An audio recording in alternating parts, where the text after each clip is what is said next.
So we are learning how you graph radical equations. In other words, how do you make graphs for square root of x and later on cube root of x as well. And as you guys are hopefully used to by this point in Algebra 2, our first instinct when we want to graph something new that we haven't seen before is we make a table. So what I'm going to do is pick some x's to plug in and see what I get out, and then I'm going to make some coordinates on my picture over here. I'm going to go ahead and start out with the number 0, and the square root of 0 is just 0. I'm going to plug in a 1 for x, and the square root of 1 is also 1. I could do a 2, but square root of 2 is a gross decimal, and I don't want to mess with that. So my next nice x value would be a 4. Square root of 4 is 2. If I wanted another nice number, the next one would be 9. The square root of 9 is 3, etc., etc. So I'm going to graph what I have so far. 1, 1, then I have 4, 2, and I have 9, 3, 4, 5, 6, 7, 8, 9, 3. Now I also should try some negative numbers just to make sure what's going on over there. If I plug in a -1 for x, the square root of -1 is actually 1i. But you can't graph I on a picture like this, so basically it just no solution. If I plug in a -2, no solution, etc. So what you end up getting when you graph a square root, let me draw it first and I'll show you guys. What you end up getting is half of a parabola turned sideways. So picture this is a parabola right here. It even looks like it right now, but it's only half of the picture. Sometimes kids will keep this line going a little bit longer. It'll go to over here or something like that, but those points over here don't exist at all. So this is all just entirely dead space on the graph. It begins right there at 0. Now you may be kind of wondering, wait a minute, we did an example in the last lesson where we saw a full sideways parabola. Why am I now only seeing half of that picture? The reason for that is before, when we did this one, there was a plus or minus sign in the front of our equation. So you had the positive version of the graph and you had the negative version as well, where it went downwards, and that's how we got the full other half of the parabola. So right here, there's no plus or minus, it's just a positive in the front, so I get this part of the picture. If I did have a negative right here, I would go this way and I would get the full picture. So the domain for this graph, this is the first type of graph we've seen where the domain is not all real numbers, because it's not going to go over here to the left at all. The domain is that x has to be greater than or equal to 0. The x's start at 0 and they get bigger. Range is the y's, and the y's on this graph start at 0 and go upwards. So my range is y is greater than or equal to 0. Now what makes these graphs really nice is even though they have a new shape, kind of this weird half parabola hook looking thing, the parent function is centered at 0, 0. And this first dot right here, if I go up 1 over 1, I would end up hitting that dot. So basically what this does for us is our left, right, up, down counting skills are still in play for problems like this. So let me show you how that works through two examples right here. When I look at this picture, I see a square root and I think, oh, half parabola. Square root graphs are going to look either like this or they're going to look like this for now. And when I move this graph, it's going to go right 3, inside left, right does the opposite, up 2. So if I go right 3, up 2, I'm looking at right there. That is my starter point that was at the origin. It went right 3, up 2. Then I see a positive 1 out front. I will go from my dots, up 1, right 1. And I'll get a second dot right there that I made a tiny bit smaller. Those are the 2 dots I need to see for you to make a picture. We cannot keep going up 1 over 1, and I'm not exactly for sure where the next point would be here yet. What I'd have to do is just try plugging in different x's, plug in a 5, a 6, a 7 will be the next nice point, and just see what you get out. But I am good with just those 2 points. What you're going to do, start at your bigger dot, curve and hook right there, and then just do an arrow pointed to the right. The arrow on basic square root graphs will always point to the right like that. It'll either be up or it'll be downwards. Square root graphs in general don't grow very fast. They don't point upwards. Like this graph right here, this was 9, 3. My next nice point wouldn't have been until 16, 4, 25, 5, etc. So they do not grow very quickly. The domain for this picture, the x's start at right here, that's a positive 3, and they get bigger. X is greater than or equal to 3. And the y's start right here at positive 2, and they are getting larger as well. So go ahead and pause and see if you can try this next one out for yourself. This graph is going left 4. So I go left 4 units. I did not go up or down at all, so I just go to the left 4. My fake slope number is a negative 2, so from my dot I will go down 2 over 1. And I like to do a slightly smaller dot just so I can remember which way it's going. I'm going to hit my 2 dots, and it still goes flat relatively quickly. When you do pictures like this, square root graphs don't grow very quickly here. So I hit my 2 dots, I do a little thing like that, make sure I can actually see my second dot there. My domain on this one is that x is greater than or equal to negative 4.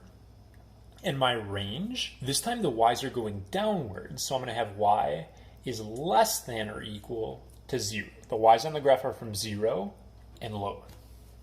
So, every square root graph so far that we've done, and we can do more like this, but I think you guys probably get the idea. But these all hook to the right, like this or like this. The question that you may have is, well, can it ever go to the left? And we're going to see that in our next example.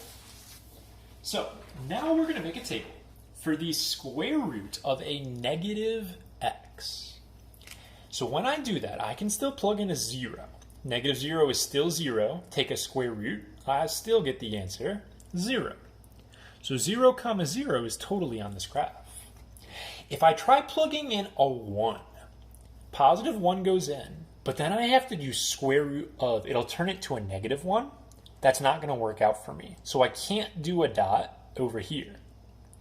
If I plug in negative numbers though, like a negative 1, that's actually going to be good because their negative sign cancels with mine right here, and I end up getting a positive 1. Square root of 1 is 1. So negative 1, positive 1 is on this graph, and I'll go one more nice point, negative 4. That would make it 4, and then square root of 4 is a 2.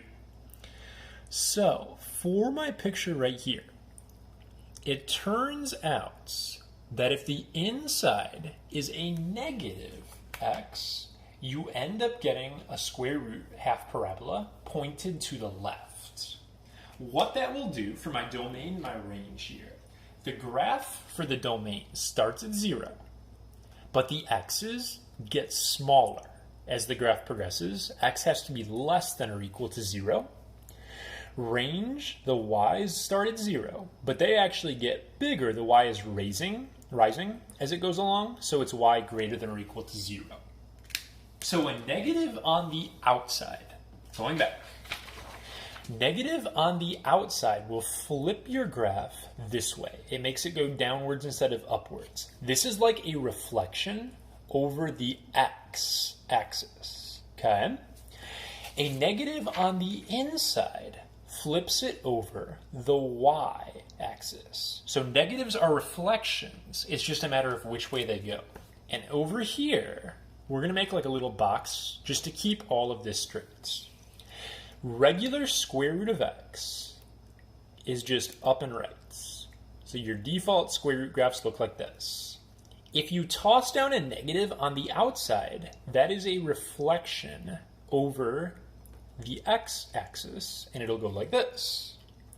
If you do a negative on the inside, that reflects it this way over the y-axis.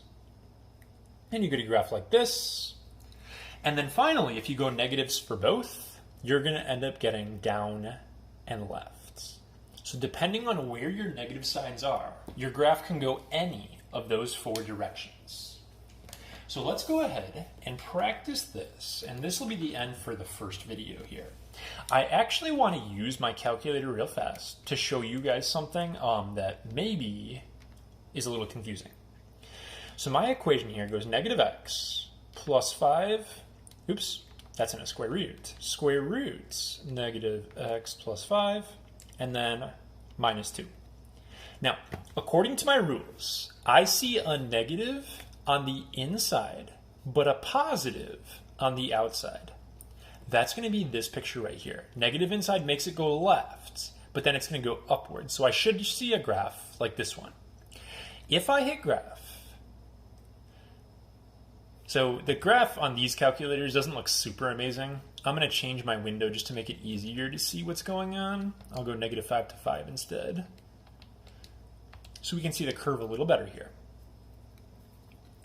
So yeah, sort of almost looks linear, but if you look at this picture is hooking up and left, like this shows right here. But one thing that you probably would have gotten wrong if I didn't tell you any better, and it wouldn't have been your fault, I would look at this graph and be like, hey, this is a plus 5. That's going to go left 5. But that's actually not what happened. This picture went right 5, down 2. Okay? Should have thought left, but it actually went right. The reason for that, there's something extra you have to do when you have a negative on the inside, and put a star by this because you'll forget this. You need to make sure you factor out a negative on the inside before you can actually graph it. So when I see this, what I have to do is I have to pull out a negative so I actually have a parenthesis on the inside. The negative has to apply to both of these things. If you do that, that will turn it to x, and 5 divided by negative 1 is a negative 5, and then the minus 2. So what I would do is I would go right 5, down 2. The negative on the inside tells me I go left, but this is a positive out here, so I go up. So I go up 1, left 1, and then this is my first out. Try to make it a little bigger so it's easier to see. And it's going to go like this, like my calculator was showing me. The domain for this picture here is that x is less than or equal to a positive 5. Positive 5 is where it starts. It gets less than. The range is that y is greater than or equal to, because it goes upwards, a negative 2. So you have to remember on these to have a little parenthesis here so the negative applies to both of them. If you can remember to do that, it's not so bad to set up. So, good chance to pause and try one for yourself here, but I'm going to start this one out by doing 2 things. First of all, you have to remember to turn the fractions into decimals for your coefficient. That's a negative 1.5. And then I also need to pull out a negative, so I have a parenthesis on the inside. So it's going to look like this. My graph is going to go left 1, not right, but left 1 up 4. So I go left 1 up 4. I see a negative on the inside that tells me I'm going left. I see a negative on the outside that tells me I'm going down. So I'm going to do this kind of picture. Negative for both is left and down. I go down 1, left 1, slightly smaller dots. Picture looks like this. These can be a little confusing for kids, so definitely make sure you're practicing and asking me if you have questions. Domain and range should look like this.